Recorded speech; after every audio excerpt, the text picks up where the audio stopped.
සියලු දෙනාම নমස්කාරය කියන පන්සිල් ගන්නට.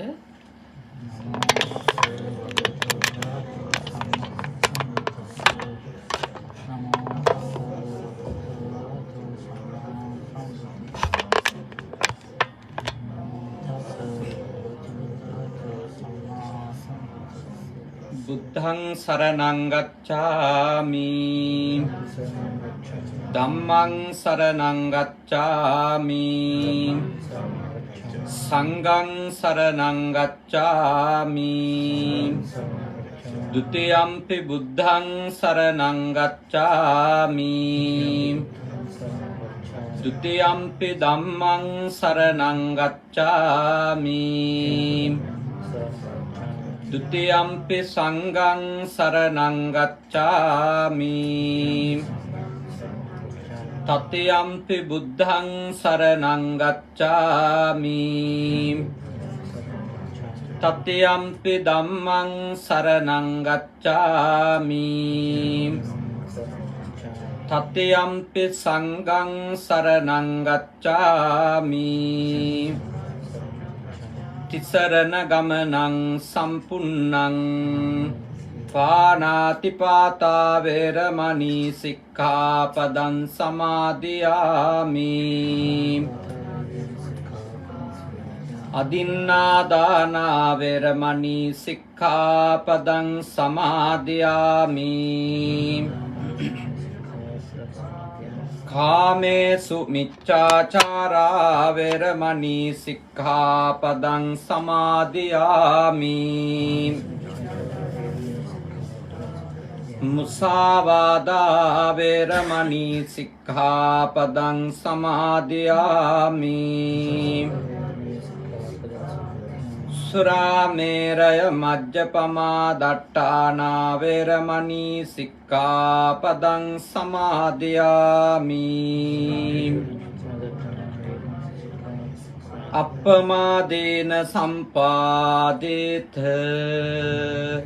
සමන්තා චක්කවාලේසු අත්‍රා ගච්ඡන්තු දේවතා සද්දම්මං මුනි රාජස්ස සුනන්තු සග්ග මොක්ඛදං ධම්මස්සවන කාලෝ අයං බදන්තා ධම්මස්සවන කාලෝ අයං බදන්තා ධම්මස්සවන කාලෝ අයං බදන්තා නමෝ තස්ස භගවතෝ අරහතෝ සම්මා සම්බුද්දස්ස නමෝ තස්ස භගවතෝ අරහතෝ සම්මා සම්බුද්දස්ස නමෝ තස්ස භගවතෝ අරහතෝ සම්මා සම්බුද්දස්ස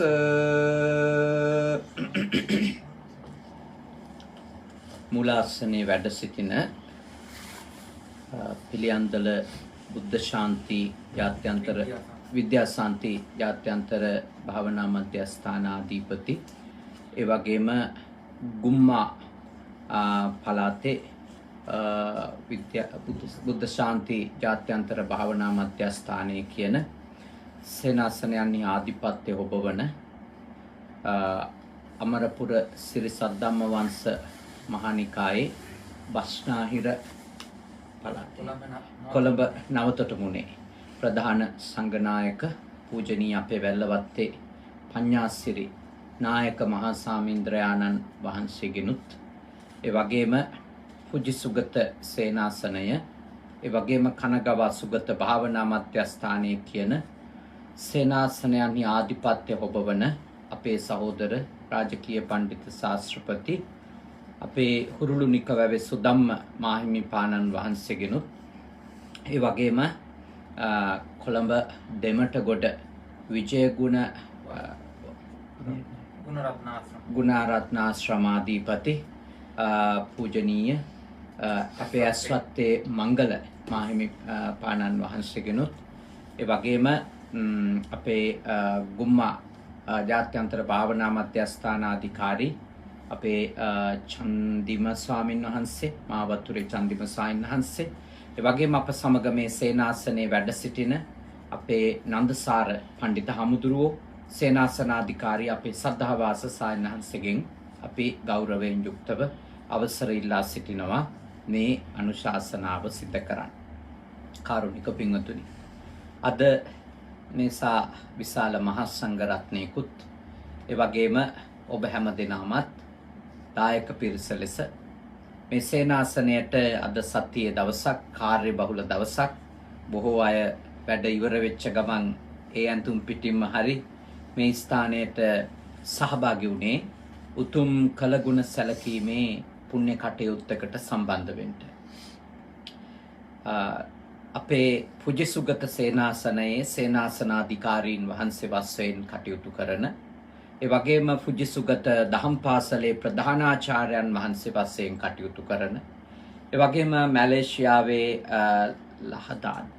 ලහදාත් ජාත්‍යන්තර භාවනා මධ්‍යස්ථානයේ ප්‍රධාන අනුශාසක ශාස්ත්‍රපති පූජනීය අපේ චන්දවිමල ගොන්දෙනියේ චන්දවිමල පණ්ඩිත හාමුදුරුවන් වහන්සේගේ ආදරණීය පියාණන් වහන්සේ අභාවයට පත් වුණා අවුරුදු 73ක් ආයුෂ භුක්ති විඳලා SRG මද්දුම බණ්ඩා ආයුර්වේද වෛද්‍යාචාර්යතුමා. ඒ ආදරණීය මාතාව සුජීවත්ව සිටිනවා. PR කිරියම්මා මාතාවගේ ආදරණීය ස්වාමි පුරුෂයා චන්දවිමල සායනහන්සේ ඇතුළු සහෝදර සහෝදරියන්ගේ ආදරණීය තාත්තා. ඉතින් උන්වහන්සේ මේ වෙනකොටත් ලංකාවේ වැඩ ඉන්නේ තාත්තගේ අවසන් කටයුතු වලට සම්බන්ධ වෙන්න වැඩම කරලා පුජිසුගත සේනාසනයේදී අපේ පූජනීය සුදම්ම සායනහන්සේගේ මඟ පෙන්වීම ඇතුව පාංශු කූලය දීලා පිම්පෙත් අනුමෝදනා කිරීමේ කටයුතු පසුගිය දින සිද්ධ වුණා. ඉතින් ඒ සඳහා වැඩම කරන්නට අපව වැඩමවාගෙන යද්දී අපේ සේනාසනයේ ප්‍රධානම දායකතුමෙක් වන අපේ සදහැවත් අජිත් හිඟුරංගල මැතිතුමා අපෙන් ඉල්ලා සිටියා ස්වාමීන් අපි කනගව සුගත භාවනා මධ්‍යස්ථානයේ දායකයෝ ලෙස අපි එකතු වෙලා සුදම්ම සායනහන්සේගේ අනුශාසනා ඇතුව අපි සද්දින ධර්ම දේශනාවක් සිද්ධ කරොත් හොඳයි නේද කියලා. මා ඊටාම සතුටුනා අපේ පැත්තෙන් ඒ යෝජනාව වෙන්නේ නැතුව දායකයින්ගේ පැත්තෙන් එවැනි යෝජනාවක් පැමිණිච්ච එක ගැන. ඉතින් එදිනම අපි සුදම්ම සායනහන්සේට ඒ කරුණු සිහිපත් කළා. උන්වහන්සේ බොහෝම කරුණාවෙන් ඒ සඳහා ආශිර්වාද කරමින් මේ උතුම් පින්කම සංවිධානය කරගන්නට කියලා අපට දැනුවත් කිරීම සිද්ධ කරන්නට යෙදුණා. ඒ අනුව තමයි අපේ දායක පිරිස කෙටි දැනුම් දීමකින් මේ උතුම් පින්කමට මේ විදියට ශ්‍රද්ධාවෙන් ගෞරවයෙන් සම්බන්ධ වෙන්නේ. අපේ චන්දවිමල හාමුදුරුවන්ගේ තාත්තා අපේ සුදම්ම සායනහන්සේ සඳහන් කරපු විදියටම සදහැවත් මහ උපාසකතුමෙක්. ඒ වගේම කන්දඋඩ රට පළාතේ ජීවත් වෙච්ච පැරණි විෂ වෛද්‍යවරයෙක්. ඒ අහල ගම් 7-8කම මිනිස්සුන්ගේ ජීවිත ආරක්ෂා කරන්න සර්ප යෝ දෂ්ට කරාට පස්සේ එතුමා නිස්සරණාධ්‍යාසයෙන් කැප වෙලා තියෙනවා. ලෙඩෙක් කියලා ආරංචි වුණාම පණිවුඩකාරයා ආවට පස්සේදී පණිවුඩකාරයාගේ ඉරියව් දිහා බලලා දෂ්ට කරලා තියෙන්නේ මොන සර්පයාද කියලා හඳුනා ගැනීමට තරම් තියුණු ඥානයක් ඒ විෂය පිළිබඳව එතුමන්ට තිබිලා තියෙනවා. අපේ චන්දවිමල සායනහන්සේත් එක්ක මම සවස් යාමේ මද වෙලාවක් කතා කරා. උන්වහන්සේ සිහිපත් කළා අඬා වැළපුණු බොහෝ අය අඬා වැළපුණේ ඇවිල්ලා අපේ පුතාගේ ජීවිතේ බේරුවා. අපේ මහත්තයාගේ ජීවිතේ බේරුවා. මෙතුමා ජීවතුන් අතර හිටිය හිඳයි අපේ ළමයා රැකුනේ. ඒව කියමින් තමයි මිනිස්සු අඬා වැළපිලා තියෙන්නේ. එතුමා මිය ගියපු එකේ පාඩුව අපිටයි කියලා තමයි මිනිස්සු දුක් වෙලා තියෙන්නේ. මං හිතනවා එතුමා වගේ සත්පුරුෂ වෛද්‍යවරු ආයුර්වේද වෛද්‍යවරු මේ වගේ විෂයන් දන්න අය අහිමි වීම අද අපේ ජාතිය අපේ රටපත් වෙලා ඉන්න අසරණකමෙන් තවත් අසරණකමටපත් වීම. මොකද අපි දකිනවා Facebook වලනේ YouTube වල කොච්චර හරි වැඩිහිටියෝ පොඩි දරුවෝ සර්පයෝ කාලා ඒ විදින ඉන්ජෙක්ෂන් නැතුව දෙන බේත් පෙති නැතුව මරණාසන්නව ඉන්නවා කියලා තොරතුරු අභාවයටපත් වෙලා තියෙනවා කියලා ප්‍රවෘත්ති අපි දකිනවානේ. ඇත්තටම එවැනි බයකින් මේ වගේ අර්බුදකාරී වෙලාවක ඉන්ට වෙන්නේ මේ වගේ සත්පුරුෂ මහ ප්‍රඥාවන්ත මිනිස්සු අපේ රටට අහිමි වීමත් එක්ක. මොකද එයත් ගාව තිබිච්ච දැනුමනේ. ඒ මිය යන්නේ මිනිස්සෙක් නෙමෙයි මහා දැනුම් සම්භාරයක්. ඒ මිය යන්නේ තනි පුද්ගලයෙක් නෙමෙයි ගමක් රටක් ජීවත් කරවන්න රකින්න ඉඳපු එක පැත්තක වීරවරයෙක්. ඉතින් එවැනි සත්පුරුෂ සමාජ සේවකයෙක් ගම් ප්‍රධානියෙක් ගමක වෙද මහත්තයා කිව්වන් ඉතින් මුල් පුරුක් තුනෙන් පැරණි ගම්වල එක්කෙනෙක් නේ. පළවෙනියා වෙන්නේ පන්සලේ ලොකු හාමුදුරුවෝ. දෙවැනියට ඉස්කෝලේ ලොකු ඉස්කෝලේ මහත්තයා හරි ලොකු ඉස්කෝලේ හාමිනේ හරිනේ. නැත්තම් ගුරුන්නාන්සේ කියලා අපි කියනවා. මුළු ගුරුතුමා ඊළඟට හිටියේ වෙද මහත්තයානේ. ඔය ප්‍රධාන පුරුක් තුන තමයි අපේ පැරණි ලංකාවේ ගම ශක්තිමත් කරපු රැකපු ප්‍රධාන අය. ඉතින් ඒ ගොන්දෙනි ඇතුළුනේ කඩුගන්නාව ඒ ප්‍රදේශේ ඇතුළු ඒ ගම් ගණනක මිනිස්සුන්ගේ ජීවිතයට හිටපු ලොකු රැකවරණයක් තමයි අපේ චන්දවිමල සායනහන්සේගේ තාත්තා අහිමි වීමෙන් නැති වෙලා යන්නේ. ඒ ලොකු රැකවරණයක් ඒ අහිමි වෙන්නේ. ඉතින් ඒක ඒ ගම්වැසියන්ට වගේම රටේ මිනිස්සු විඳින දුක වේදනාවෙන් බලන් ඉන්න අපි කාටත් මේ වගේ අයත් අහිමි වෙනකොට ඒක දුකක්. තවත් ඒක හිතට දැනෙනවා. ඊළඟට එතුමා ශාසනයට දරුවෙක් පූජා කරපුනේ.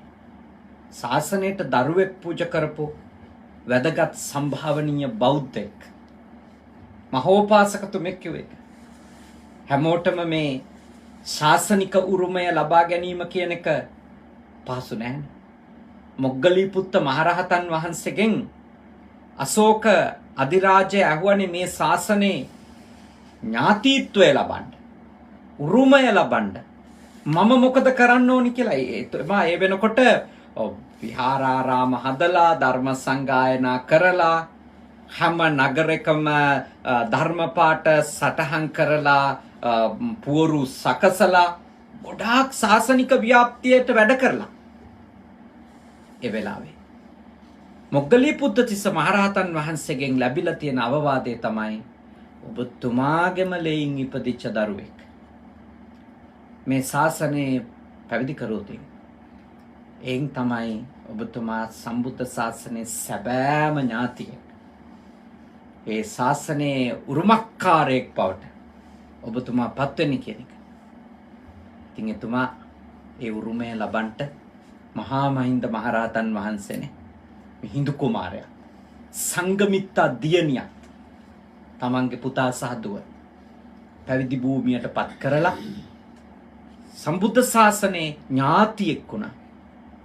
අපේ මේ මියගිය ආදරණීය පියාණන් වහන්සේ එස්.ආර්.ජී. මද්දුම බණ්ඩා පියාණන් වහන්සේත් එවැනි සම්බුද්ධ ශාසනයේ මහා උපාසකතුමෙක් සැබෑම තථාගත ශාසනයේ ඥාතිවරයෙක්.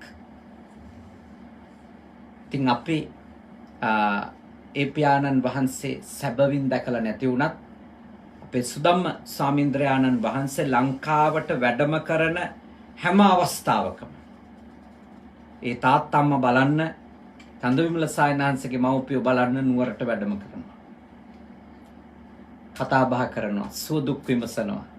ඒ නිසා චන්දවිමල සායනහන්සේ වගේම අපි දැක්ක සුදම්ම සායනහන්සේ ඒ පියාණන් වහන්සේගේ අභාවයෙන් ගොඩාක් දුකට වේදනාවට පත් වුණා. ඉතින් කල හැකි ලොකුම දේ තමයි අපේ සායනහන්ස ඉක්මනින්ම ඒ අවසන් කටයුතු සඳහා වැඩම කරවන එක. ඒ කටයුතු ඔක්කොම සුදාම සායනහන්සේ නොපිරිහෙලා තමන්ගේ පැවිදි සහෝදර ස්වාමින්වහන්සේ වෙනුවෙන් ඉෂ්ට කරන්ට යෙදුන ඒ දායකකාරකාදීන් සියලු දෙනාමත් එක්ක වැඩ ඉන්න සේනාසනවාසී මහා සංඝරත්නයත් එක්ක එකතු වෙලා ඉක්බිතිව පාංශුකුල කටයුතු කළා. ඉතින් අද දවසේ අපි මේ පියාණන්ට පින් දෙන්න සද්ධර්ම දේශනාවක් සිද්ධ කරනවා. ඉතින් සද්ධර්ම දේශනාවට සහභාගී වෙන ගොඩාක් දුර පළාතක් පැය 2-3ක ඉඳලා දුරක් යන්න තියෙනවා. ගුම්ම පළාතනේ. අපි කවුරුත් දන්නවා මෙහි ඉන්න අය. ලංකාවේ ලෝකේ ඉන්න අය ඒක දන්නේ නැහැ. පැය 2-3ක් මෙහි හයිවේ එකක යන්න ඕන කියන්නේ කිලෝමීටර අඩුම 150කට වැඩි දුරක් ගෙවාගෙන අද 7 දවසේ බණ පින්කමට අපේ නායක ස්වාමීන් වහන්සේ වැල්ලවත්තේ පඤ්ඤාසිරි නායක ස්වාමීන් වහන්සේ ඒ වගේම අපේ මාවතුරේ චන්දිබ ස්වාමීන් වහන්සේ ඇතුළු මහා සංඝරත්නයත් වැඩම කරා. මේ හැමෝම ආවේ. ඔබතුමාලා හැම දිනම මේ කොච්චර වැඩ තිබුණත් ආවේ අපිට හොඳ බුද්ධ පුත්‍රයාණන් වහන්සේ නමක් දායාද කරපු ආදරණීය පියාණන් වහන්සේ කෙනෙකුට කළ ගුණ සැලකීම සඳහා මේ ශාසනයට ශක්තියක් වුණු තාත්තා කෙනෙකුට පින්දීම සඳහා තමයි අද මේ පින්කම කරන්නේ. ඉතින් කෙනෙක් මැරුණාම දවස් 7ක් ගත වෙනකොට මේ වගේ පින්කමක් කරනවා අපිනේ.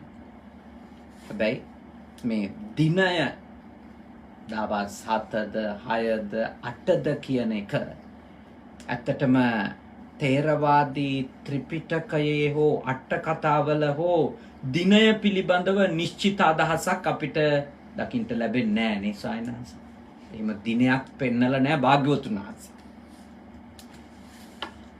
හැබැයි අපේ සම්ප්‍රදායේ එහෙම දිනයක් කොහොම හරි මිනිස්සු අතර අවුරුදු 1000 ගණක් පැවතිලා තියෙනවා. මට හිතෙනවා මේ දිනය දවස් 7 මාස 3 ආදී වශයෙන් මේ සංස්කෘතියට එන්නත්තේ මුලින් මරණය කියන එක සම්බන්ධව අපිට හැමතිස්සෙම තියෙන ප්‍රශ්නාර්ථයක් නේ. මරණින් පස්සේ මොකද වෙන්නේ කියන එක සම්බන්ධව අපිට ප්‍රශ්නාර්ථයක් තියෙනවා. ඒ පැරණි මිනිස්සු යම්කිසි ආකාරයකට විශ්වාසයක ඉන්න ඇති. කෙනෙක් මරුණට පස්සේ දවස් 7ක්වත් ඒ ආත්මය ඉන්නවා කියලා නේ. මේක තියෙන්නේ නැති සමහර විට. ඒක අපේ බෞද්ධ සංස්කෘතියෙත් යම්කිසි ආකාරයකට ඒක බැහැර නොකර අදහස දාර්ශනිකව ඒක ප්‍රතික්ෂේප කරාට ඒ දවස් 7ක් ගත වෙද්දී පින්කමක් කරන එක මං හිතනවා සම්මුතිය බවට පත් වෙන්නේ නැති. මේ ඔක්කොම සම්මුතිනේ. දවස් 7 කියන්නේ 3 මාස කියන්නේ අවුරුද්ද කියන්නේ මේ සම්මුති. මිනිස්සු සමාජ සම්මුතිනේ. සමාජය හදාගත්තු දේවල්. හැබැයි මං හිතනවා මෙහෙම. ඒ දවස් 7 දාගත්තු එක හොඳ එකක් කියලා. එකක් ඒකෙන් සිද්ධ වෙන හොඳම යාපත තමයි එහෙම පින්කමක් කරන එක කෙනෙකුට අමතක වෙලා යන්න පුළුවන්. ඕක මේ දිනයක් එහෙම එකක් නොතිබුණා නන්නේ. දැන් 7 දවස කියන එක අපේ ඔළුවේම ඒක රෙජිස්ටර් වෙලානේ තියෙන්නේ. ඒක අපේ ඔළුවේ කෙටිලා තියෙනවා. කවුරු හරි මරුණාම අපි දවස් 7න් බණක් කියනවා. දානි ටිකක් දෙනවා. 7 දවසේ දානි දෙනවා. 6 වෙනි දවසේ බණක් කියනවා. ඒකින්ද අපේ ආදරණීයයන්ට භාග්‍යවතුන් වහන්සේ වදාළ විදියට මරුණට පස්සේ අනුග්‍රහයක් කරන්න අපිට අවස්ථාවක් හම්බ වෙනවා. ඒ හින්දා එහෙම දින දාතමක් යෙදිච්ච එක මම හිතනවා අපේ බෞද්ධ සම්ප්‍රදායේ ඒක ඊටාම අර්ථාන්විත දෙයක්. තව පැත්තකින් ගත්තොත් අපේ ළඟම ඉන්න අය මිය ගියාම අපිට ප්‍රිය විප්පයෝග දුක්ඛනේ. ප්‍රියයෙකුගෙන් වෙන්වීමේ මහ දුක මහ වේදනාව අපි කාටත් තියෙනවා. රහත් වෙලා නැත්තම් ඕනම කෙනෙකුට තාත්තා මැරෙන එක, අම්මා මැරෙන එක, දරුවෙක් මැරෙන එක, බිරිඳ සැමියා මැරෙන එක, සහෝදර සහෝදරියෝ මැරෙන එක වේදනාවක්. එතකොට අපි ඒ වේදනාව දැඩිව විඳිනවා මරුණා කියලා දැනගත්තු වෙලාවෙනේ. අපි සමහර මිනිස්සු පපුවට ගහගනිමින් අඬනවා, කෙස් කඩාගෙන අඬනවානේ. පොළවේ හැපි හැපි අඬනවා, වැළපෙනවා, කෑ ගහනවා, නොකා නොබී ඉන්නවා. හැබැයි ඒ දේහය ගෙදරට ගෙනල්ලා දවසක් කමාරක් තියෙනකොට ඒ වේදනාව ටික ටික ඒ මරණය දකිද්දි මිනිස්සුන්ට ටික ටික පහව යනවානේ. ඒ මොකද එනේන අය අපේ සංස්කෘතිය නම් කියන්නේ ධර්ම කරුණක්නේ. ජීවිතේ ඉතින් ඔහොමනේ, කාටත් ඉතින් උරුමයිනේ කියනවානේ. එන හැමෝම සමහර කෙනෙක් නිශ්ශබ්දව ඉන්න පුළුවන්. නමුත් බොහෝ දෙනෙක් ආවම ජීවිතේ ඔහොමයි. ඕගොල්ලෝ ඉතින් හොඳට සැලකුවානේ, බලාගත්තානේ. මෙහෙම කියලා අර මැරිච්ච එක්කෙනාගේ ජීවතුන් අතර ඉන්න අයගේ හිත සුවපත් කරනවා. ඊට පස්සේ ටිකක් අසීරුම වෙලාව එන්නේ තමන්ගේ ආදරණීයයාගේ දේහයත් අයින් කරන්න යන වෙලාව. ඒ මරණයත් අයින් කරන්න යන වෙලාවනේ. භූම දානේ ඕ ආදාහනය කරන්න. ඒ වෙලාවේදී අපේ සංස්කෘතියේ මහා සංඝරත්නය වඩම්. ඒ කටයුතු කරන්න කලින් මහා සංඝරත්නය වඩම්. වැඩම කරලා උන්වහන්සේලා ජීවිතයේ යථාර්ථය ගැන කියලා දෙනවා. ඒ දේහය ඉදිරියේ තියාගෙන. ඊළඟට මිනිස්සු ලව්වා පින් 3ක් කරනවානේ. පින්කම්. දාන, ශීල, භාවනා කියලා පින්කම් 3ක් කරනවා. පන්සිල් පිහිටෝලා සිල් ගන්ට සලස්සනවා. මහා සංඝරත්නයට දැහැත් ගිලම්පස මතක වස්ත්‍ර පූජා කරලා දානයක් පූජා කරනවා. ඊළඟට අනිත්‍ය ප්‍රතිසංයුක්ත ගාථා ධර්ම මහා සංඝරත්නය අනිච්ඡාවත සංඛාරා කියලා මරණානුස්සතිය වඩනවානේ. ඒ වගේම අනිත්‍ය ප්‍රතිසංයුක්ත ධර්මය කියලා දෙනවා. මේ ජීවිතයේ අනියත බව ගැන, දුක ගැන, අනාත්ම බව ගැන ඒ ටික අහනකොට දේහය ගෙදරින් එළියට ගෙනියන්න අවශ්‍ය කරන හිත සැකසෙනවද නැත්? සැකසෙනවා. ඒ කරුණු ටිකත් එක සැකසෙනවා. ඉවර නෙමෙයි දුක. හැබැයි ටිකක් ඒ අර තිබුණු වේදනාකාරී බව ටික දුරු වෙලා යන්නට පටන් ගන්නවානේ. ටික දුරු වෙලා යන්න පටන් ගන්නවා. ඊළඟට සිද්ධ වෙන දේ තමයි මරණේ කටයුතු ඉවර වුණාට පස්සේ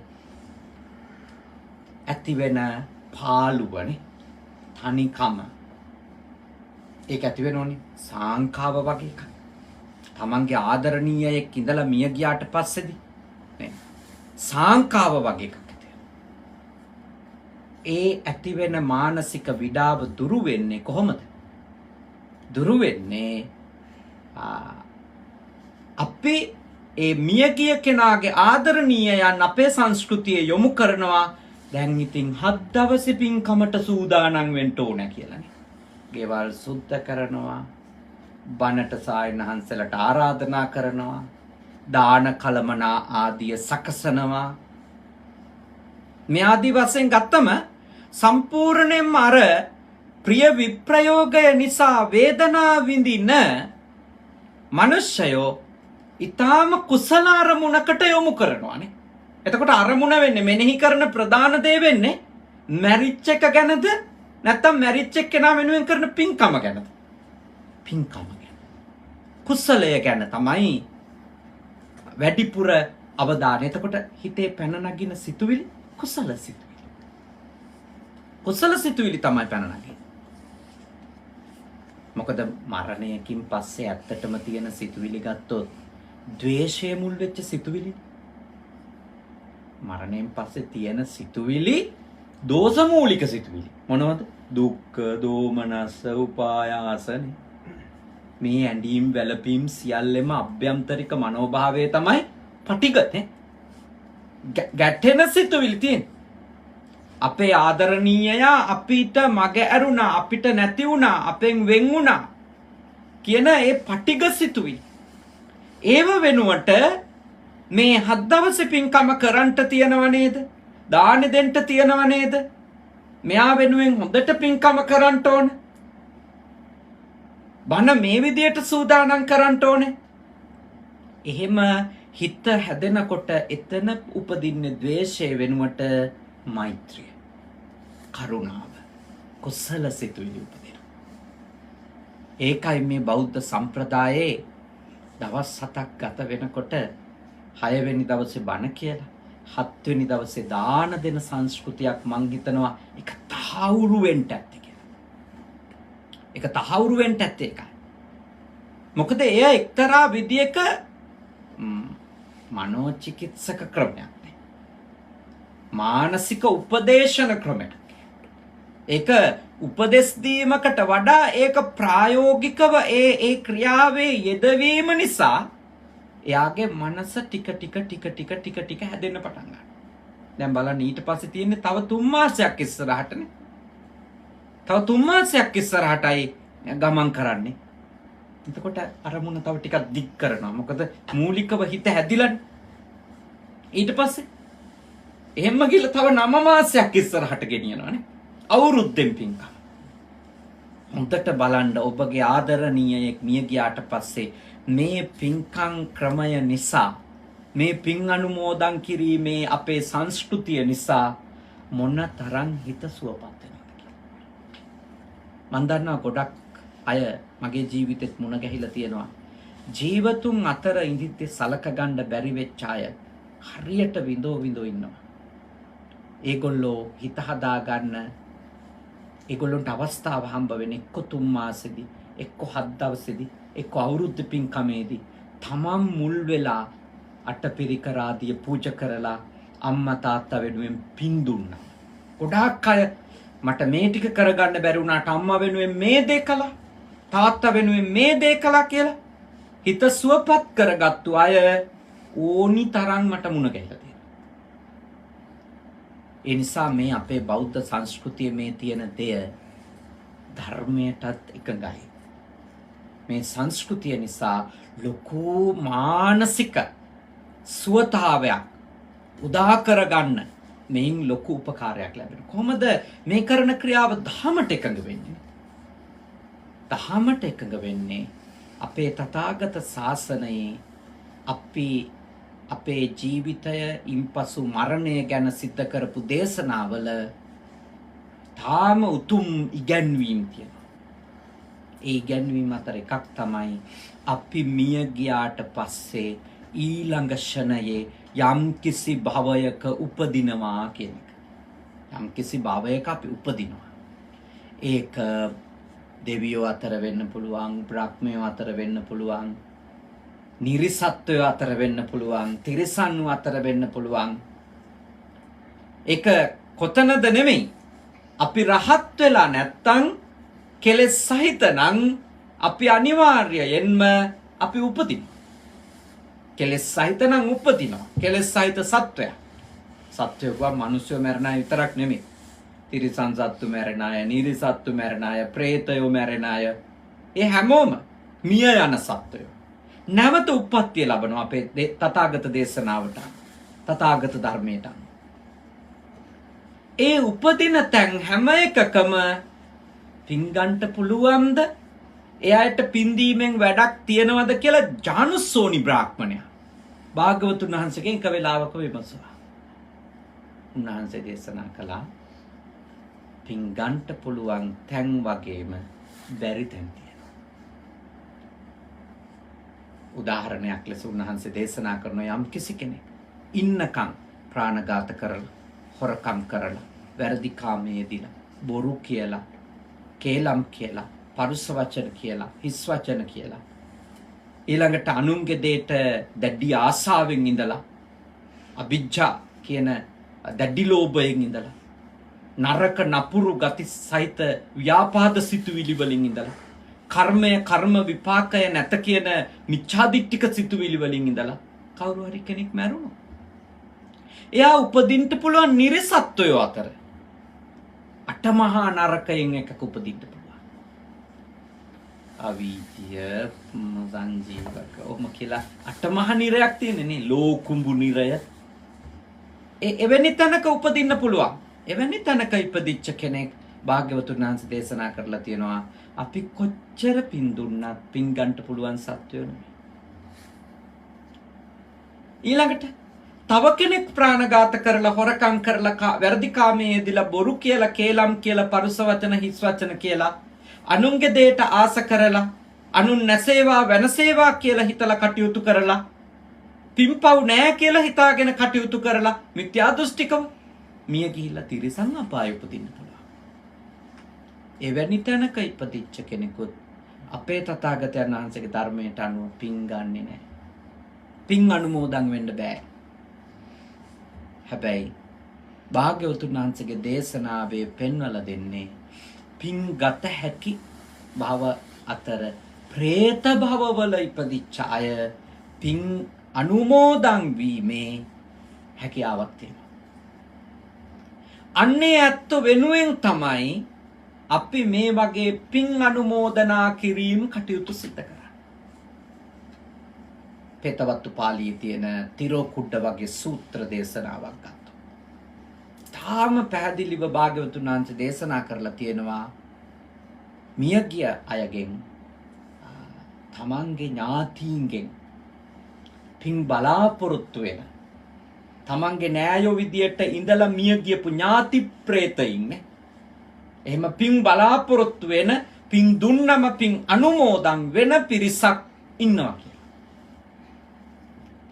ඉතින් සමහර අය අහන එකක් තමයි ඉතින් එහෙම පින් අනුමෝදන් වෙන කෙනෙක් නේ දැකලා තියෙද කියලා නේ.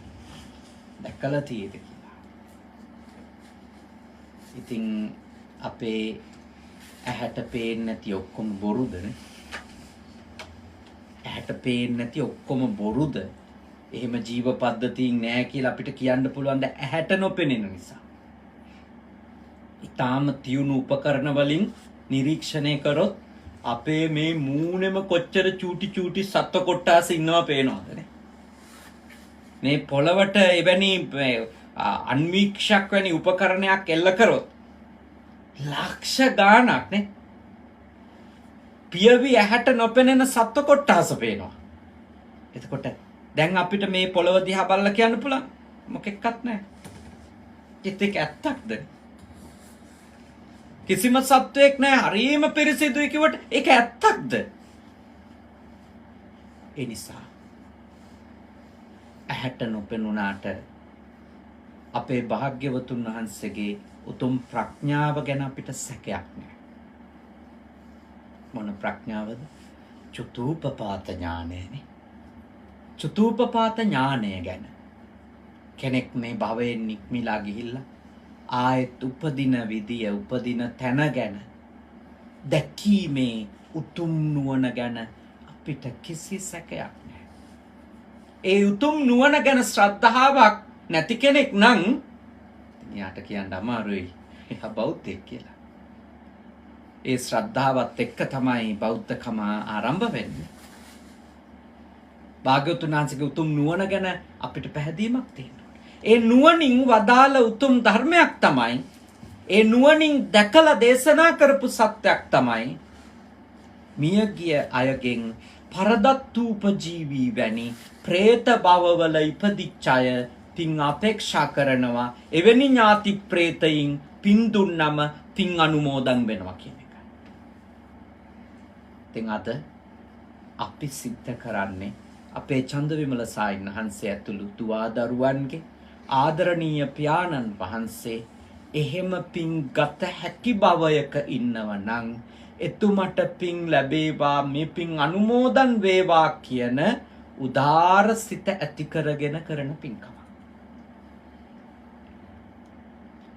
ඉතින් අනිත් එක තවත් කෙනෙක් අහනවා එතුම පින් අනුමෝදන් වුණේ නැතොත් භාග්‍යවතුන් වහන්සේ ජානුස්සෝනි බ්‍රාහ්මණයාට දේශනා කළා තියෙනවා අපේ මේ දවසේ අද දවසේ මිය යන ඥාතියෙක් සමහර විට පින් අනුමෝදන් නොවෙන්න පුළුවන්. ඒත් මේ සසර ගමනේ මොන තරම්නම් ඥාති പ്രേතයින් අපිට ඉන්න පුළුවන්ද?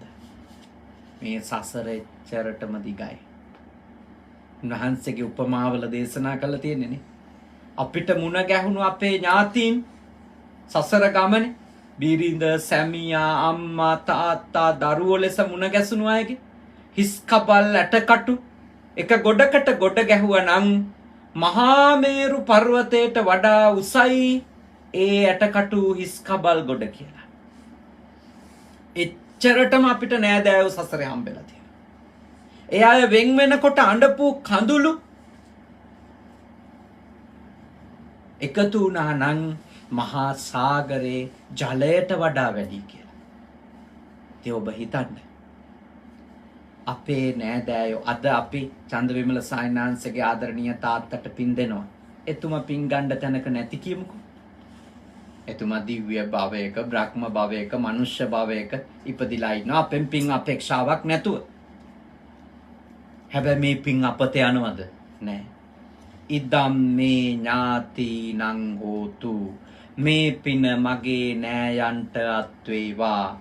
සුඛිතා හොන්තු ඥාතයෝ, මගේ නෑයෝ සුවපත් වෙත්වා කියලා මෛත්‍රී සිතින් ප්‍රාර්ථනා කරාම අපේ මේ භවය විතරක් නෙමෙයි සසරේ මුණ ගැහුණු ඥාතීන්ගෙන් කවුරු හරි කෙනෙක් പ്രേත භවයක ඉපදිලා පින් බලාපොරොත්තුෙන් ඉන්නවා නම් අන්න ඒ ඇත්තන්ට පවා මේ උතුම් පින පිහිටක් වෙනවා, අනුග්‍රහයක් වෙනවා, උපකාරයක් වෙනවා. ඒ නිසා පින අපත යන්නේ. අපි කියමුකෝ කෙනෙක්වත් අනුමෝදන් වුණේ නැහැ කියලා. නේ චන්දවිමල සායනාංශගේ තාත්තා අනුමෝදන් වුණෙත් නැහැ. අපි කාගේවත් සංසාරේ නෑදෑයෙක් මේ පින අනුමෝදන් වෙන්න ආවෙත් නැහැ. ඒත් අපත යන්නේ. ඇයි? අපි පිනක් කරනකොට ආරම්භයේ ඉඳලම අපේ හිතේ තියෙන්නේ මොනවද? කුසල සිතුවිලිනේ, පින් සිතුවිලි. අලෝභ, අද්වේෂ, අමෝහ. හිත පිරිසිදු වෙනවානේ. එතකොට අපේ හිත පිනෙන් පිරෙනවා. අපේ හිත තුළ පින බලවත් වෙනවා, කුසලයේ බලවත් වෙනවා. අප තුළ අපත යන්නේ. මම මේ වටාපත ඔය ඇත්ත කාට හරි නම් කරලා දෙනවා. නේ? ඔය එතුමා කියන මට එපා. තව එක්කෙනෙකුට නම් කරලා අහනවා ඔබට ඕනිද? නේ? එතුමත් එපා කියනවා. මේ වටාපත අපත යනවද? නෑ, ඒක මගේ ගාව. කවුරුත් දුන්නේ නැත්තම් මම තියාගත්තේ නැත්තම් මම තියාගන්නවා. අපත යන්නේ. පිනත් ඒ වගේ. අපි අනුමෝදන් කරා කියලා අඩු වෙන්නෙත් නෑ අපිට. කෙනෙක් අනුමෝදන් වුණේ නෑ කියලා අපත යන්නෙත් නෑ. මොකද පින් කියන එක ගිහි භූතස්සපි උපකාරානි පුඤ්ඤානි. ගිහියන්ටත් උපකාරයක්. පබ්බජිතස්සපි උපකාරානි පුඤ්ඤානි. පැවිද්දන්ටත් උපකාරයක්.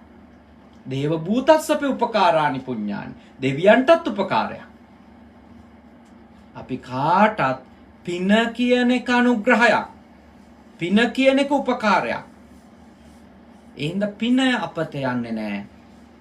එහෙනම් අපි මියගිය නෑයෝ අරමුණු කර කර හරි බණ අහන්න ඕනේ. ධර්මයේ දේශනා කරවන්න ඕනේ. දම්පැන් පූජා කරන්න ඕනේ. සිල් ගන්න ඕනේ. භාවනා කරන්න ඕනේ. මේ උතුම් පින්කම් අපි නිතර කරගන්න ඕනේ. අපේ මියගිය අය අරමුණු කරගෙන. ඒ ඇත්තන්ට පින් ගත්තේ නැත්නම් අපිට ඒ පිටක් වෙනවා. අපිට ඒ උපකාරක ධර්මයක් වෙනවා. එනිසා අපේ පින්වතුන්ලා මේ සිද්ධ කරන පින්කම බොහෝම අර්ථවත්. ඊටාම උසස් සුදාර පින්කම. සත්පුරුෂයෝ ප්‍රඥාවන්තයෝ අනුමත කරන දෙයක් මේ. සත්පුරුෂ පඤ්ඤත්තම්, පණ්ඩිත පඤ්ඤත්තම්. පණ්ඩිතයෝ, සත්පුරුෂයෝ අනුදැන වදාළ දේවල් මේ දේවල් කරන්ට හොඳයි කියලා. මේක කොතනකවත් අදහස් වෙන්නේ නැහැ. මේන් සිද්ධ කරනවා කියලා කෙනෙකු ගලවා ගැනීම. ඒ වරදවා වටහා ගන්න එපා. තිරෝකුඩ සූත්‍රයේ උනත් සඳහන් කරලා තියෙනවා. දොර එලිපත්තේ ඉඳන් හරි. දොර එලිපත්තේ ඉඳන් හරි. මියගිය ඥාතීන් ඇවිත් පින් අනුමෝදන් වෙනවා කියලා. ඒ නිසා අපි විසින් ඒ ඇත්ත ගලව ගන්නව නෙවෙයි, ගැලවෙන්න උදව් කරනවා. අපි ජීවිතේ පුරාම එක එක්කෙනාට කරන්නේ ඒ උදව්වනේ. කවුරුවත් ගලව ගන්න පුළුවන්ද අපිට? බැහැ. අපේ තථාගත දේශනාවේ කවුරුවත් ගලවා ගන්න සසරේ අපායෙන් ගලව ගන්නවත් කොතනකින්වත් ගලව ගන්න බෑ. හැබැයි ගැලවෙන්න මඟ පෙන්වන්න පුළුවන්.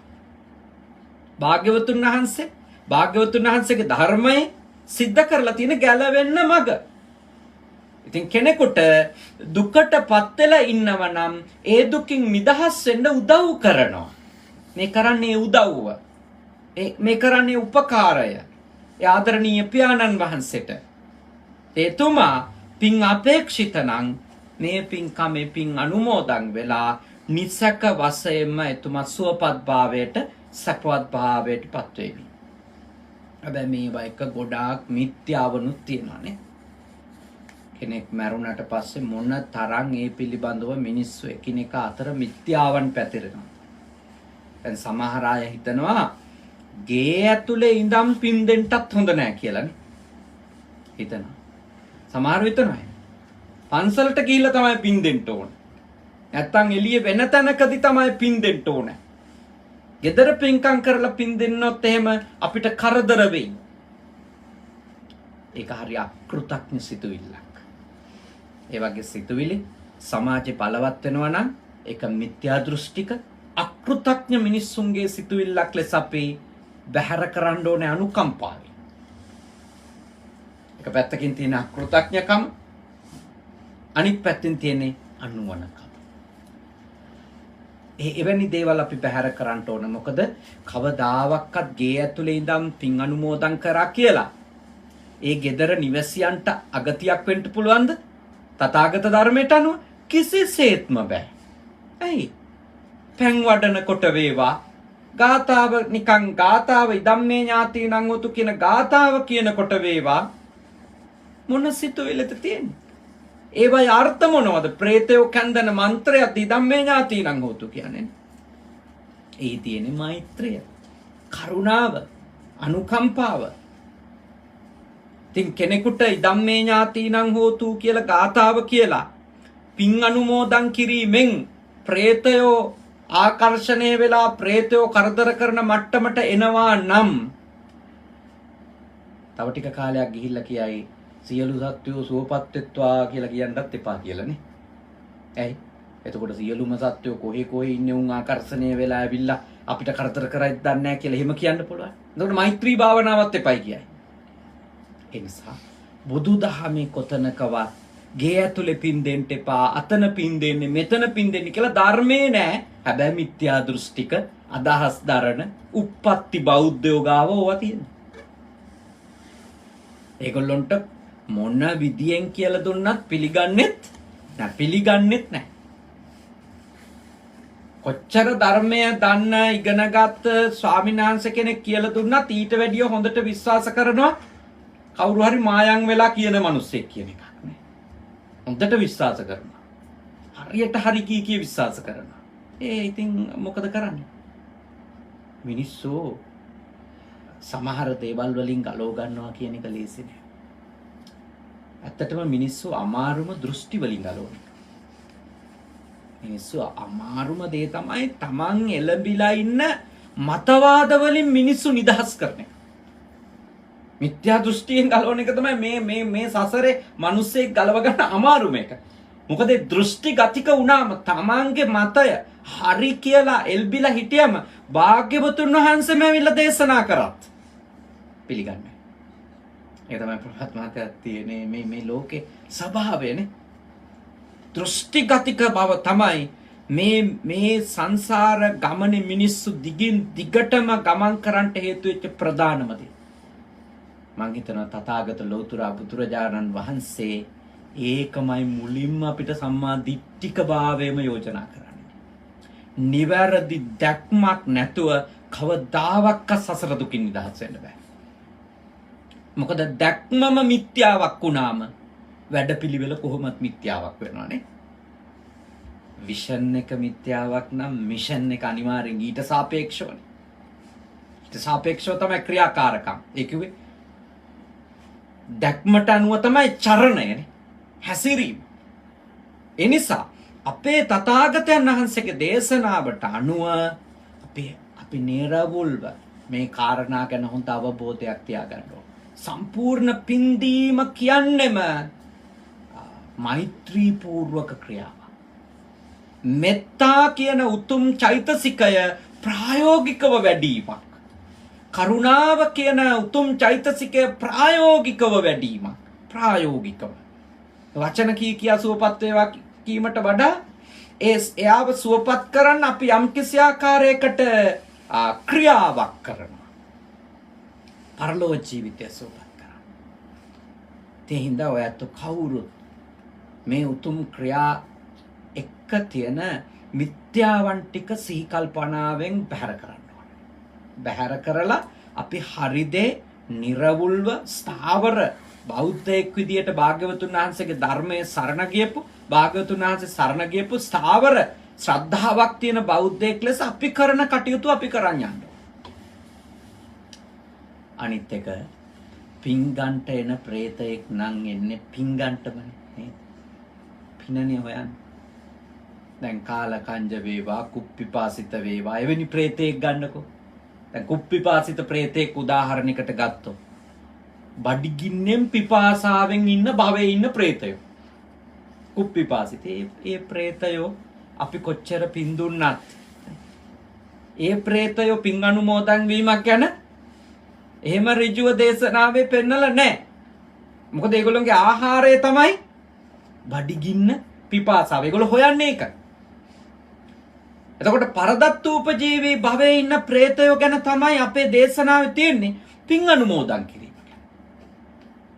පින් අනුමෝදන් වීම ගැන. එතකොට ඒක හරියට මේ වගේ.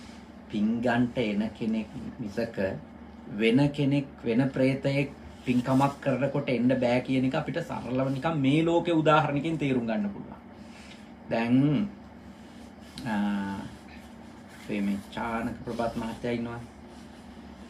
ඔබතුමාගේ කර්මාන්තවලට අදාළව බඩු මුට්ටු ගන්න වැඩිපුර යන්නේ ඔබතුමා හાર્ඩ්වෙයා බඩු විකුණන තැන්වලටනේ.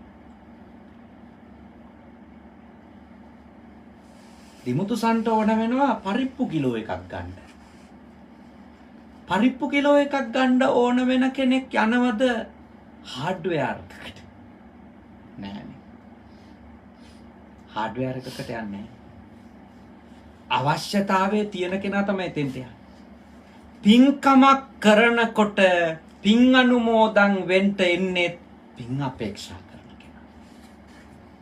ඔව් බඩගින්නේ ඉන්න අය ඒ ආහාර තියෙන තැන්වල ගැවසෙන්න පුළුවන්. ඔය අපේ පැරණි ඉස්සර විශ්වාසයක් තිබුණේ සායනාංශේ ගෙවල් වල පිළිකන්නේ නේ. පිළිකන්න ඒ කොටසට කියන්නේ പ്രേතපාද කියලානේ. පෙරේතයොන්ට කියලා කොටසක් අතහැරලා දාන පිළිකන්න කියලා. දැන් නම් කියන්නේ වෙන්ටිලේෂන් වලට කියලා. ඉස්සර තිබුණා പ്രേතපාද කියලා එකක්. අනිවාර්යෙන්ම අපේ අන්තිම මේ තාප්පේ කුස්සියයි අතර අඩි 20කවත් අඩුම පරතරයක් තියාගෙන പ്രേතපාද කියලා.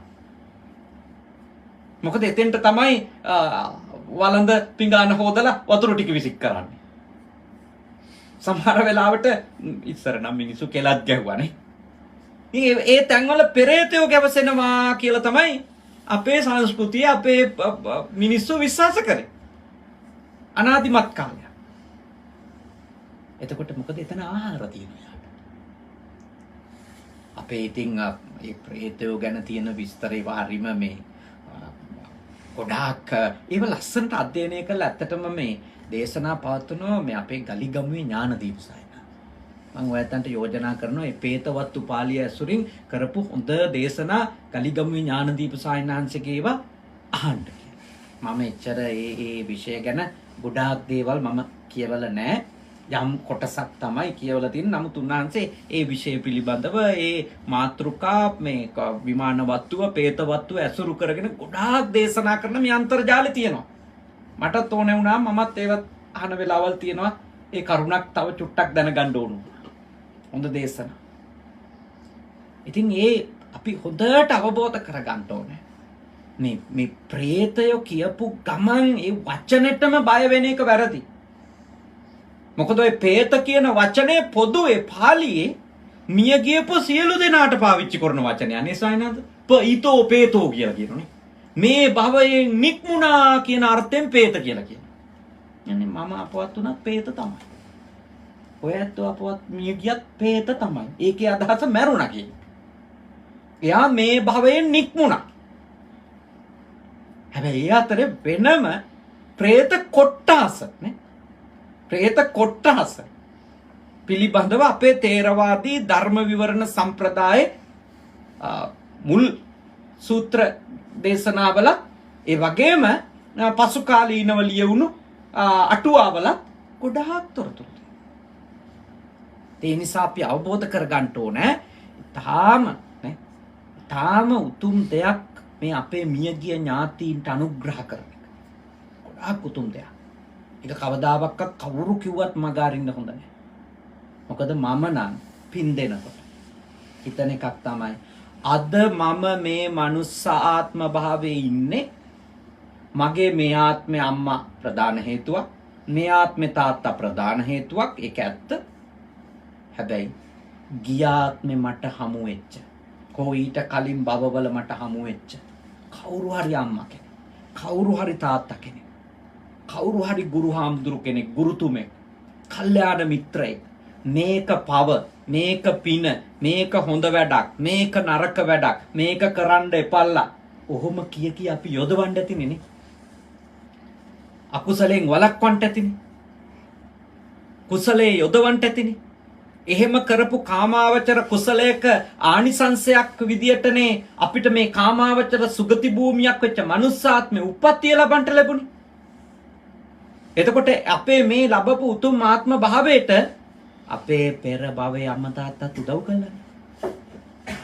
මේ අපේ පෙර භවයේ අම්මා තාත්තත් උදව් කළා. ඉතින් අපි එයාටන්ට පින් දෙන්න ඕන. ඒ පින් දීම අපි කවදාකවත් නවත්තන්න හොඳ නැහැ. එක එක්කෙනා කියයි විද්‍යා දෘෂ්ටිකයෝ විඥානවාදියෝ හේ කියාගත්තුවා. මේ කාලේ ඉතින් මොකටද නොබනින්නේ නේ? තමන්ව මංකොල්ලා කාපු තමන්ගේ මේ සම්පත් හූරා කාපු තමන්ව හිඟමනට දාපු දේශපාලකයෝ ගැන සත පහක වගේ වගක් නැතුව ඉන්න අය බුද්ධ පූජාව එක්ක ඔට්ටු වෙවි ඉන්නවා මේ කාලේ. මම දකිනවා පුදුම රණ්ඩුවක් බුද්ධ පූජාවල් එක්කනේ. මම මේ පූජාවල් තියෙන ආමුදුරලට ගිහියන්ට යෝජනා කරනවා අරුණා කරලා ඔය Facebook නොදා ඉන්න කියලා. මොකද ගොඩාක් අය පව් පුරව ගන්නවා. ඒවයි කුසලය හැමෝම පිළිගන්නේ නැත්තම් ඉතින් හරි සංකීර්ණයි. ගොඩාක් අය මේ විග්‍රහ කරනවානේ. ඉතින් ඒවා හරි සංකීර්ණ මාතෘකානේ. ඒව ශ්‍රද්ධාවෙන් තම තමන් කරගන්න එක තමයි හොඳම දේ. තම තමන් කරන ටික. මට ඉතින් සරලව එක දෙයක් කියන්න පුළුවන්. ඒ විදියට බුද්ධ පූජාව තැබීම නැමැත්තුවත් ඒ මිනිහා සමහර විට දුප්පත් මිනිහෙකුට බත් ටිකක් දෙන්නේ නැහැ. ඒක ලැබෙන්නේ භාග්‍යවතුන් වහන්සේට නම් ඉතින් භාග්‍යවතුන් වහන්සේටම තමයි. ඒකට ඉතින් අපි ඔට්ටු වෙලා වැඩක් නැහැ. ඉතින් ඒක කොහොම කිව්වත් ලැබෙන්නේ භාග්‍යවතුන් වහන්සේට. ඉතින් ඒවා හරි සංකීර්ණ දේවල් අපිටත් තේරෙනවා දුප්පත් මිනිස්සු බඩගින්නේ ඉන්නවා ඇත්ත. ඒ ඔක්කොම ඇත්ත. ඒ වුණත් ඒවා හරි සංකීර්ණයි. ඒ විෂය ශ්‍රද්ධාවක් බලවත් නොවුණු කාලෙක සාකච්ඡා කරන්න හොඳ දේවල් නෙමෙයි ලොකුවට. මේ කාලේ බලවත් මොන ශ්‍රද්ධා ප්‍රඥාදනේ. මේ කාලේ වෛරය ක්‍රෝධය. කාගේ හරි පාත්‍රයකට රවණ එක තමයි වැඩේ මේ දවස්වල. මොකද ඉතින් ඉන්න ප්‍රශ්නෙත් එක්ක හරිනේ. ඉන්න ප්‍රශ්නේ හැටියටනේ ඉන්න ද්වේෂයේ හැටියට ඉන්න වෛර ක්‍රෝධේ හැටියට. ඔතනින් නවතින්නේ නැහැ. අර්බුදේ වැඩි වෙන්න උග්‍ර වෙන්න කොතනින් නවතීද දන්නේ නැහැ මේ තත්වය ගිහිල්ලා. දැන් පෝස්ට් එකක් දාන්න බෑ බයිනවා. අද මේ අදත් මේ අපේ පේජ් එකේ මේ නිර්මාණ කරන එක පවත්වාගෙන යන දරුවා කතා කරලා කිව්වා සායනාංශ වහන්සේලා මොනවා දාන්න කිව්වත් මුකුත් දාන්න බෑ මොනවා දැම්මත් දැන් බයිනවනේ කියලා. කොහේ ඉතින් මොනවා කරන්නද ඉතින් එනන් තෙරුවන් සරණයි කියලාවත් දාලා නිකන් ඉන්න කියලා. මොකද හේතුව මිනිස්සුන්ට මේ වෙලාවේ මොන උපදේශ දුන්නත් හිතන්නේ මේ දේශපාලන කතන්දරය. බන පිළිගන්න සූදානම් නැහැ. වෛරය, ක්‍රෝධය ඒකනේ නේ. රජවරු දැහැමි නැත්තම්නේ සමාජයේ ශාස්ත්‍රීක නැත්තම් තථාගත ශාසනය හරි අමාරුයි පවත්ත. ඒ වගේ කාලවල ශාසනය කඩන් වැටිච්ච එක ගැන පුදුම වෙන්න දෙයක් නැහැ සායනංශ. මේ පවතින තත්ත්වය දිහා බැලුවම නිර්වුල්ව පේනවා මේ තත්ත්වය ඇතුලේ බණක් කියන්න බෑ. බණක් කියන්න බෑ. කියන එකට ගැටෙන්න තමයි නේ. හැම වාක්‍යයක් එක්කම ගැටෙනවා මිනිස්සු. හැමෝම නෙමෙයි. විශාල පිරිසක්. මොකද ශ්‍රද්ධාව හැමෝගෙම පිටලා තිබුණේ නැහැ. මිනිස්සුන්ට පේන්නේ වෙන කතන්දරයක්. ඒ නිසා හරි සංකීර්ණයි. ඒ නිසා සමහර දේවල් තම තමන්ගේ ශ්‍රද්ධාවේ ප්‍රමාණයට ඒවා සිද්ධ කරගෙන යන්න. හැබැයි මතක තියාගන්න ඕනේ අපි අන්තිමටම මොන ජයග්‍රහණ ලැබුවත් ඒ සියලු ජයග්‍රහණ වලට වඩා හිත දිනන එක තමයි උතුම් දේ. හිත දිනන එක. අපේ හිත පිරිසිදු කරගන්න එක. ඉතින් පින් කියලා කියන්නේ හිත පිරිසිදු කරගන්න. හිත පිරිසිදු වෙනවා නම් ඔබ යම් ක්‍රියාවක් කරලා ඒ ක්‍රියාව කරන්නට ඔබ කැප වෙන්න ඕන. ඉතින් ඊටාම් ශ්‍රද්ධාවෙන් අද දවසේ උතුම් පින්කමක් කළේ. දස පුණ්‍ය ක්‍රියා අතර පින් දීම පින්කමක් ලෙස පෙන්නේ. දන් දීමත් පින්කමක්, දන් දීලා පින් දීමත් පින්කමක්. පත්ති දාන කියලා ධර්මයේ පෙන්නන. පින් දීමේ පින්කම. අද කරේ අපේ සාමාන්‍ය චාරිත්‍රය අපි පාංශු කුලේ වෙලාවේ කරා පැන් වඩනවනේ. සංකේතය. අපේ හිත පිරුණු වාජනේ වගේනේ. එතකොට හිස් වාජනයකුත් තියෙනවා. ඒකට උපමා කරනවා පින් මද අපේ ඥාති ප්‍රේතයින් ඉන්නවනම්.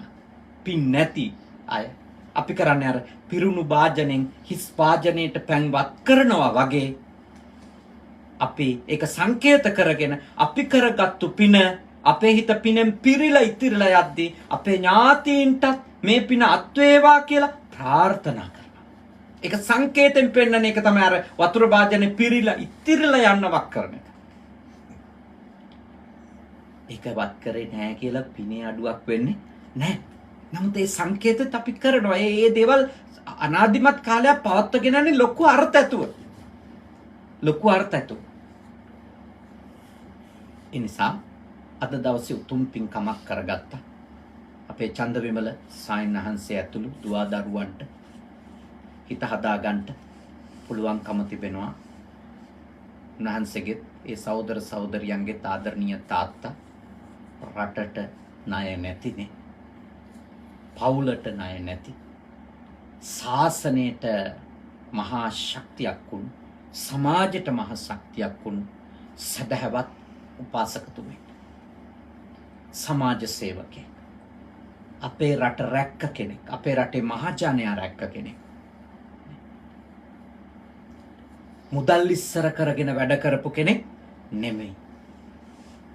ජීවිත රකින්න වැඩ කරපු අය. එහෙම වෛද්‍යවරු අදත් අපිට පේන මේ බටහිර වෛද්‍යවරු අත මා දැක්කා වෛද්‍යවරු බයිසිකල් වලින් නේ තමන්ගේ රෝගීන්ව බලන්ට මේ කටයුතු කරන ආකාරය කොච්චර හොඳ වෛද්‍යවරු. සමහර වෛද්‍යවරු තමන්ගේ පුද්ගලික දුරකථන අංකය දාලා තිබුණ Facebook එකට ළමයි ලෙඩ වෙලා නම් ඕන වෙලාවක කතා කරන්න කියලා. ටෙලිෆෝන් එකෙන් උපදෙස් දෙනවා. එහෙම සත්පුරුෂ මිනිස්සු අපේ රටේ ඉන්නවා තාම ඉන්නවා. ඒක ආයුර්වේදද සිංහලද බටහිරද කියලා නෑ. බුදුදහම නිසා කරුණාවෙන් දයාවෙන් පිරුණු හදවත් තියෙන හොඳ අම්මා තාත්තා නිසා සත්පුරුෂකම ජීවිතයට ආපු රත්තරන් මිනිස්සු ඉන්නවා තාම අපේ රටේ. ඇත්තටම අපේ රට රැකිලා තියෙනවා නම් රැකිලා තියෙන ඒ වගේ උතුම් මිනිස්සු ඉන්නවා. ඒ හින්දා ඒ මනුස්සකම තමයි ඒ උතුම් මිනිස්සත් බව තමයි අපිට ඕන. එවැනි උදාර ගුණ ඇති බෝසත් ගති තිබුණු හොඳ තාත්තා කෙනෙක්ගේ අභාවය සිද්ධ වුණා. ඒ තාත්තා වෙනුවෙන් මහා සංඝරත්නය විදියට කිසිම ඥාතීත්වයක් පුද්ගලිකව නැති වුණත් නේ ඔය ඇත්තෝ අපේ සායනහන්සේගේ තාත්තට අපි මේ පින්කම කරන්න ඕනේ, තාත්තට පින් දෙන්න ඕනේ කියන චේතනාවෙන් මේ දහසකුත් වැඩ තියෙද්දි රැස් වෙලා තාම උතුම් පින්කමක් මේ විදියට සූදානම් කරගත්තා. මහා සංඝරත්නයේ දුර බැහැර ගෙවාගෙන වැඩම කරා. උන්වහන්සේලාත් බණ ඇහුවා වාඩි වෙලානේ. ඔයත්ොත් බණ ඇහුවා. විශාල පිරිසක් බුද්ධ පුතු මුහුණුපත ඔස්සේ සජීවීව මේ දේශනාව ඇහුවා. මේ දවස්වල පැයක් අහන් ඉන්න එකත් ලංකාවේ කරන්න බෑ, ඩේටා නැහැ. ප්‍රශ්න තියෙනවා. ඒත් 150කට අධික පිරිසක් අඛණ්ඩවම මේ දේශනාව ශ්‍රවණය කරගෙන හිටියා. එයයි තවමත් අපේ රටේ බෞද්ධයෝ ඉන්නවා. තවමත් දහම, ප්‍රඥාව, සැනසීම හොයාගෙන යන ඇත්තෝ ඉන්නවනේ. ඉතින් මේ උතුම් කටයුතු ඔයත් සිද්ධ කරේ කළගුණ සලකන්ටමයි. ඉතින් ආදරණීය උතුම් ගුණ ඇති පියාණන් වහන්සේට අපි පන්සිල් සමාදන් වෙලා මේ සුවඳ පුෂ්පයන්, සුවඳ දුන්, පහන් ආදී දේවල්, ගිලාම් පස මේ ආදී දේවල් තැන්පත් කරලා පූජා කරලා රැස් කරගත්ත සියලුම පින් සද්ධර්මයේ ශ්‍රවණය කරලා දේශනා කරවලා රැස් කරගත්ත සියලුම පින් අනුමෝදනා කරමු. විශේෂයෙන්ම PR කිරියම්මා ආදරණීය මාතාවගේ ස්වාමි පුරුෂයාණන්ට, අපේ පූජනීය ගොම්දෙනියේ චන්දවිමල පණ්ඩිතහාමුදුරුවන් වහන්සේ ඇතුළු දුවා දරුවන්ගේ ආදරණීය පියාණන් වහන්සේට, ඒ වගේම අපි හැම දෙනාගේම ඊටාම කල්යාණ මිත්‍රයාණන් වහන්සේගේ, ඒ චන්දවිමල සායන් වහන්සේගේ පියාණන් වහන්සේට මේ පින් අත් වේවා, සුවපත් වේවා, සැපවත් වේවා, දුකින් මිදේවා, සසරේ උපදින හැම භවයකම සත්පුරුෂ ඇසුර ලබා ගනිත්වා, කල්යාණ මිත්‍ර ඇසුර ලබා ගනිත්වා, ඉක්මන් භවයකදී මේ ගෞතම බුදු සසුනේදී හෝ විශේෂ ප්‍රාර්ථනාවන් තිබෙනවා නම් ඒ ප්‍රාර්ථනාවන් සමෘද්ධ කර ගැනීමෙන් ඉක්මන් භවයකදී නිවනින් සැනසෙත්වා. සාදු සාදු සාදු. අපි කවුරුත් ගාතාව කියලා පින් අනුමෝදන් කරමු.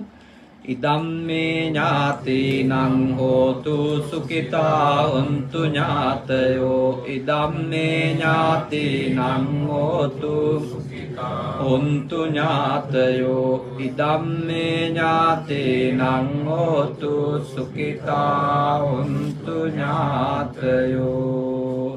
දෙවියන්ට මේ පින් අත්වේවා. දෙවියන්ගේ ආශිර්වාදය, ආරක්ෂාව, බැල්ම, ශක්තිය ඒ ආදරණීය මාතාවටත් අපේ පූජනීය ස්වාමින් වහන්සේටත් විශේෂයෙන්ම මේ උතුම් පින් කටයුත්ත සඳහා දුර බැහැර ගෙවාගෙන වැඩමවා වදාළ අපේ ගරු කටයුතු නායක මහා ස්වාමීන්ද්‍රයාණන් වහන්සේ නම කියන්නට අවසරයි. අපේ වැල්ලවත්තේ පඤ්ඤාසිරි නායක මහා ස්වාමීන්ද්‍රයාණන් වහන්සේ ඇතුළු පූජනීය අපේ චන්දිම ස්වාමින් වහන්සේටත්, ඒ වගේම පුජි සුගත සේනාසනයේ, කනගවා සුගත සේනාසනය කියන මේ සේනාසන අද්වයාධිපති අපේ සහෝදර පූජනීය කල්යාණ මිත්‍ර හුරුළුනික වැවේ සුදම්ම මාහිමිපාණන් වහන්සේ ඇතුළු පූජනීය මහා සංඝ රත්නයටත් මේ උතුම් පින්කම සංවිධානය කරපු, සිද්ධ කරපු අපේ සදහැවත් කනගවා සුගත භාවනා මධ්‍යස්ථානයේ කැපකරු දායක පින්වතුන් හැම දිනාටමත්, ඒ පවුල්වල ඇත්තන්ටත්, බුද්ධ පුතුන් මුහුණු පොත ඔස්සේ මේ දේශනාව ශ්‍රවණය කරපු සියලු දෙනාටත් සියලු දෙවියන්ගේ ආශිර්වාදය වේවා. අපේ ආදරණීය මාතෘ භූමියටත්, මාතෘ භූමියේ සියලුම ශ්‍රී ලාංකිකයින්ටත් පැමිණ තිබෙන දුක් කරදර පීඩාවන් දුරු කර ගන්නට සියලු දෙවියෝ උපකාර කරත්වා. උතුම් දෙවිවරුද මේ පින්බෙලෙන් නිවන් දකිත්වා. සාදු සාදු සාදු. ආකාසට්ටා ච බුම්මට්ටා දේවා නාග මහිද්దికා පුඤ්ඤන්තං අනුමෝදිත්වා චිරං රක්ඛන්තු ශාසනං. ආකාසට්ටා ච බුම්මට්ටා දේවා නාග මහිද්దికා පුඤ්ඤන්තං අනුමෝදිත්වා චිරං රක්ඛන්තු මේ ගරු. ආකාසට්ටා ච බුම්මට්ටා දේවා නාග මහිද්దికා පුඤ්ඤන්තං අනුමෝදිත්වා චිරං රක්ඛන්තු මම් පරන්ති. අවසාන වශයෙන් මියගිය ආදරණීය පියාණන් වහන්සේ ඇතුළු සියලුම ඥාති හිත මිත්‍රාදීන්ටත්, දෙවියන්ටත්, ඔබ අප හැමටත් මේ පින කුසලය සසර පුරා සත්පුරුෂ කල්යාණ මිත්‍ර ඇසුර ලැබීමටත්, ඉක්මන් භවයකදී නිවන් දකින්නටත් උපනිශ්‍රය ධර්මයක් වේවා. ඉමිනා පුඤ්ඤ කම්මේන මාමේ බාල සමාගමෝ සතං සමාගමෝ යාව නිබ්බාන පත්‍ත්‍යා ඉදම්මේ පුඤ්ඤං ආසවක්ඛයාවං හෝතු සබ්බ දුක්ඛා පමුඤ්චතු සාදු සාදු සාදු. එක විටම මහා සංඝරත්නයට වන්දනා කරගන්නට. අභිවාදන සීලිස්ස නිච්ඡං උද්ධාපචායිනෝ චත්තාරෝ ධම්මා වඩ්ඩන්ති ආයුවන්නෝ ආයුරාරෝග්‍ය සම්පatti සග්ග සම්පatti මේ වච අතෝ නිබ්බාන හිමිනාතේ සමිජ්ජතු. හැමෝටම තුනුරුවන් සරණයි.